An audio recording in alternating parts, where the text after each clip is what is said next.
Ana Paola volta já com mais informações pra gente. Eu já estou aqui com o Dr. Rogério Vidal, que é ortopedista. Seja muito bem-vindo. Boa tarde, Kátia. Boa tarde. Hoje vamos falar sobre bico de papagaio, popularmente conhecido, né, como bico de papagaio. Sim.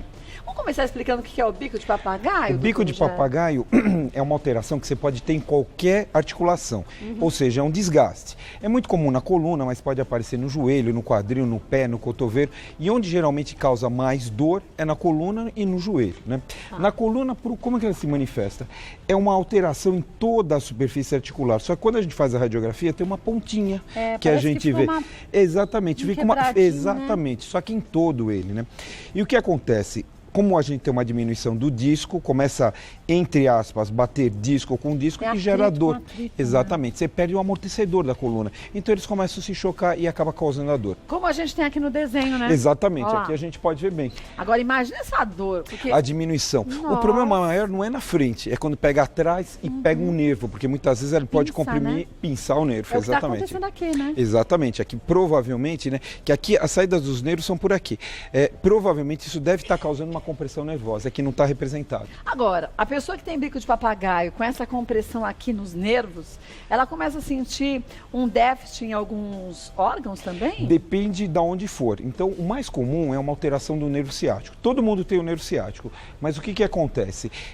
Uma das raízes nervosas acaba sendo pinçada, e aí vai dar dor, que pode ser para a perna, para o pé, ou às vezes para toda a perna, e aí causa dor.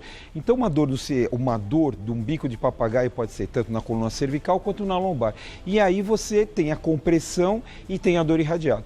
Bom, vamos para os nossos mitos e verdades. Aproveite para mandar suas perguntas também. Vamos ver o primeiro. O bico de papagaio comete normalmente a região da coluna cervical, como você disse. Como acabamos de falar. E da lombar também, e mais lugares no organismo. Vamos ver mais uma. Bico de papagaio sempre causa dor. Não. Isso Nem que é um sempre, problema, né? Porque muitas vezes ele é assintomático, porque todos nós vamos ter bico de papagaio. A gente vai envelhecer e vai ter o bico de papagaio, o osteófito, que é o nome técnico dele. E alguns pacientes têm dor, outros não. Pacientes que fazem atividade física, uma alimentação regrada, não fumam, controlam os movimentos, fazem esporte, acabam não tendo dor. De vez em quando tem uma crise. Pessoas que estão no contrário acabam tendo dor. Mas e se a gente protege a nossa coluna vertebral ou o nosso joelho com uma musculatura mais forte? Você tende a não sobrecarregar essa coluna e não ter esses problemas? Exatamente. Né? Como eu falei, todo mundo vai ter bico de papagaio. Agora, dor ou não, aí vai depender de como você está tratando o seu joelho e sua coluna. Agora, fazer a atividade física correta, porque fazer ela de uma forma errada prejudica mais Exatamente, ainda, né? O que a gente vê, aí a gente tem que diferenciar dois termos, a osteoartrose ou a artrose e a osteoartrite. A artrite é quando a gente tem um processo inflamatório e aí dá dor. Quando você tem só a artrose sem a inflamação, não tem dor. Então é o bico de papagaio assintomático. Tá. Vamos ver mais um? A má postura não influencia no surgimento do bico de papagaio. Então, né? Isso é controverso. Não necessariamente a postura ruim que vai causar bico de papagaio. Mas muito provavelmente essa pessoa vai ter dor nas costas, independente de ter ou não bico de papagaio, porque a postura é ruim. Nossa, é terrível, principalmente para lombar, né? Exatamente, não tem apoio nenhum, os pés estão lá para frente. Então é ruim, vai ter dor na cervical também, porque olha a cervical como está olhando para baixo. É verdade. Bom, volta e tem mais com o doutor Rogério Vidal. Vamos ver mais uma? Se é mito ou verdade, quanto mais cedo for tratado, melhor. Estamos falando do bico papagaio, né? Não, é verdade. Como qualquer doença, né, que você começa a tratar de forma precoce, os resultados são melhores. Na verdade, a melhor coisa é a prevenção, né, para esse tipo de doença. Né? Exatamente. Mas hereditariedade conta também? Então, a gente vê em algumas famílias que apresentam uma incidência maior. Mas assim, como a gente vê diabetes, pressão alta em algumas famílias, problema de coração, você vê problemas também na coluna, né? Tá. Então, tem um fator hereditário também associado. Mas não é só ele que vai indicar o problema, né? Não. Vamos ver mais uma? O bico de papagaio não tem cura. Isso é verdade, não tem, porque você tem uma formação, um desgaste na coluna. Quando ele causa algum problema, até que a gente precisa fazer a cirurgia, a gente remove o problema, mas não o bico de papagaio inteiro e não o restante no organismo. Mas não dá para se colocar algo similar? Então, o que existe as próteses, tá? Mas o que acontece? Quando você tem um bico de papagaio em uma das vértebras que vai ter que sofrer uma cirurgia, as outras também vão ter. E você não resolveu o problema. Então a gente tem que pensar que exatamente é um problema em todo o sistema locomotor. Você tem bico de papagaio na mandíbula. porque também é uma articulação. Tem pacientes que têm artralgia, dor na mandíbula, porque tem uma artrose e tem um bico de papagaio. Então o melhor é sempre prevenir, mas nesse caso mais ainda, né? Muito mais, exatamente. Vamos ver mais uma? Exercícios físicos pioram a dor. Depende, né? Tem paciente que só se sente bem fazendo ginástica. As pessoas que têm desgaste, que têm um bico de papagaio, o que elas falam pra gente? Olha, é difícil começar o movimento e depois que começa vai bem. Ou seja, começa a atividade física vai bem, parece que esquenta, que lubrifica, né? É mais ou menos isso que acontece. A atividade física, o que a gente recomenda? Fazer o que não cause dor, mas sempre melhor. Agora, falando em prevenção, se a gente se alongasse mais... Porque a gente também vê, a gente fala assim, vai ficando velho, vai ficando encurtado. Mas não é, a gente vai encurtando a musculatura e aí parece que a gente vai achatando. Mas tem um achatamento da vértebra também. Então, mas se a gente se alongasse, isso melhoraria? Muito, porque bastante, diminui a sobrecarga articular. Né? Então, sempre melhor. Por isso que a gente recomenda, né, fazer atividade física direito, com um profissional que saiba o que está fazendo.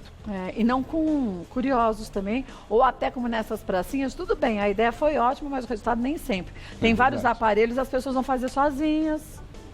Você já viu aquele desespero que dá? Aquelas pessoas parecem que eles vão voar naqueles aparelhos. Você não sabe o que vai fazer. Então... Ainda mais idosos. Não é?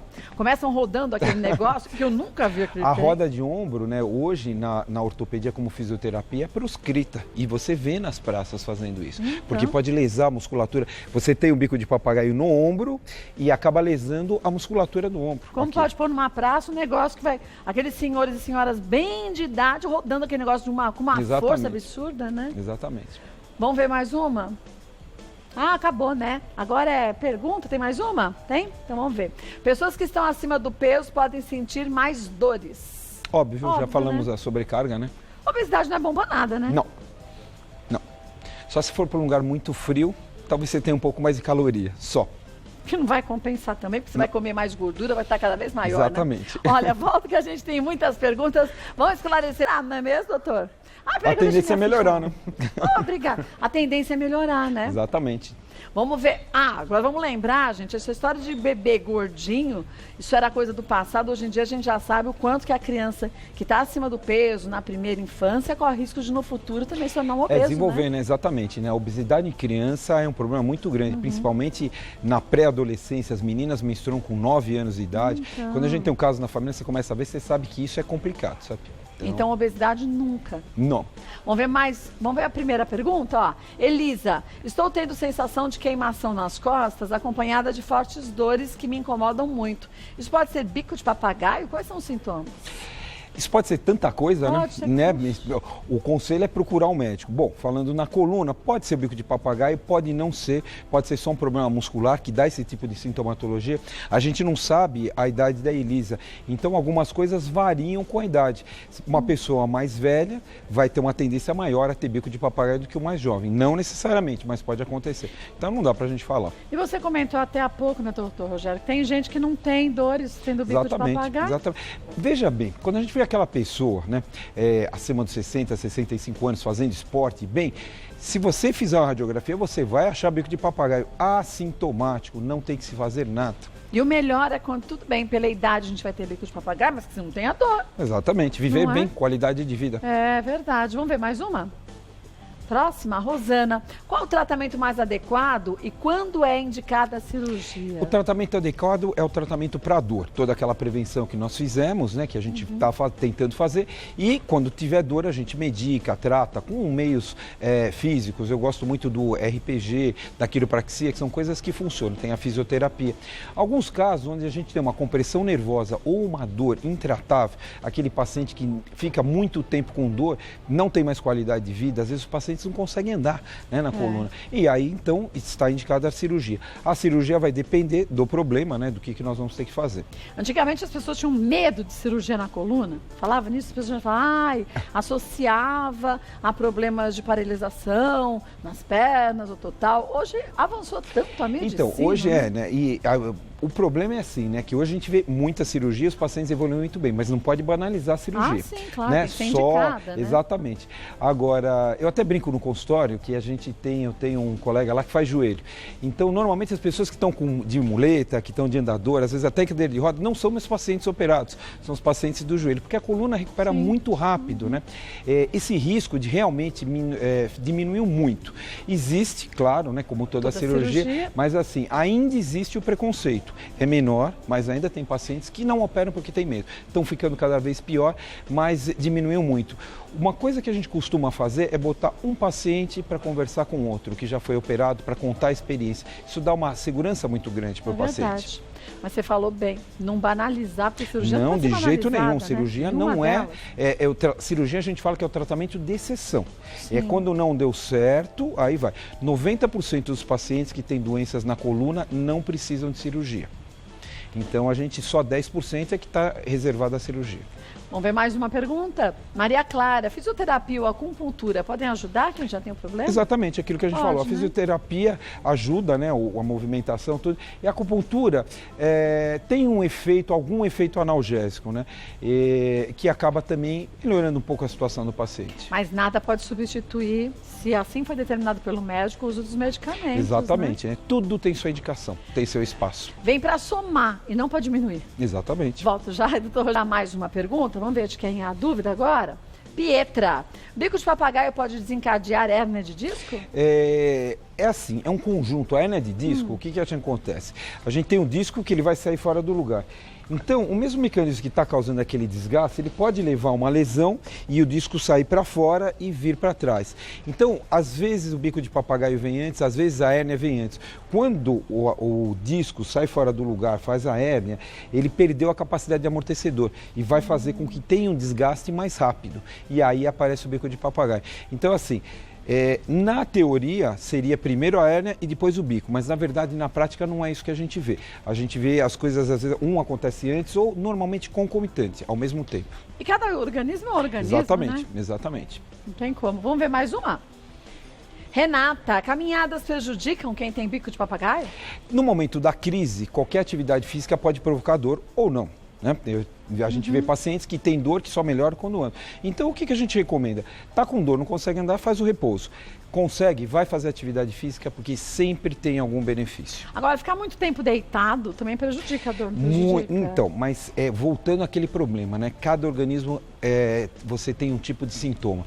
Tem pacientes que eles se sentem melhor andando, tem outros que não aguentam andar, que tem que ficar deitado. Então, no momento da crise, não vai ter jeito, vai ter que deixar o paciente deitado. Isso depende da localização do bico de papagaio? Depende da localização, da onde está pegando e da forma, porque lá dentro as coisas são muito pequenas. Então, depende da posição que ele está, ele comprime um nervo ou ao que está machucando, mais de pé ou menos de pé, mais deitado ou menos deitado. Por isso que cada paciente varia de uma forma. Olha, gente, automedicação nunca. E isso é tão importante a gente falar. Muitas vezes a gente não se dá conta e fala assim, mas eu já sei o que eu tenho. O doutor me mandou tomar um remédio, então eu estou com a mesma coisa, vou tomar o mesmo. E às vezes o uso de um medicamento junto com outro medicamento, o resultado pode ser desastroso, você pode ter vários problemas de saúde, então não brinque com a sua saúde. Vá ao médico, por mais que ele te fale sempre a mesma coisa, continua indo no médico. Continua valendo, né? Continua valendo que você faça a sua visita. O que às vezes parece ser o sintoma de uma doença, pode ser de outra completamente diferente. Só um médico pode orientar a gente. Vou passar os contatos do Dr. Rogério Vidal, tem um site que fala sobre vários desses problemas que a gente pode ter de saúde, rogeriovidal.com.br, rogeriovidal.com.br. Dr. Rogério Vidal é ortopedista. Querendo sugerir mais algum tema da ortopedia, fique à vontade, ele retorna e a gente esclarece para você. Obrigada mais uma vez. Parabéns pelo trabalho de sempre. Obrigado.